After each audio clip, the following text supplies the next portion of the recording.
ल ठिक छ सुरु गर्नु त रुक्नु त्यहाँबाट सुरु गर्दा हुन्छ दुईटामा एकैचोटि गर्नु रुक्नु फरक पर्दैन तपाईँले कुन सालदेखि विद्यालयमा पढाउन सुरु गर्नुभएको हो म्याडम? 2009देखि। विद्यालयको शिक्षालाई लिएर माहौल कस्तो थियो? विद्यालयको माहौल अब त्यसमा हिन्दी मिडियमबाटै सबै पढाइ हुँदो रहेछ त्यतिखेर। र म चाहिँ विशेष अब नेपाली पढाउनको लागि विद्यालयमा भर्ना भएको। पढ्ने पढाउने वातावरण कस्तो थियो? पढ्ने पढाउने वातावरणमा त अब पुरानो शैलीले पढाइन्थ्यो।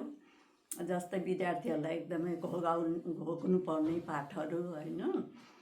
अनिखेरि र उनीहरूलाई पिटाइ पनि गर्ने र सजाय पनि दिने चलन थियो।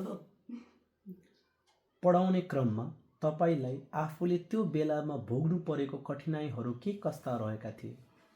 कठिनाइहरू त त्यही पढाउने विषयमा नेपाली पढाउनलाई अलिक कठिन भयो मलाई। किनभने धेरै अब उनीहरूले हिन्दी नै पढिरहेका थिए, नेपाली त के हो भन्ने कुरो उनीहरूलाई थाहा पनि थिएन। बिस्तारै विद्यालयमा एकपछि अर्को गर्दै आएको परिवर्तनहरू के कस्तो थियो?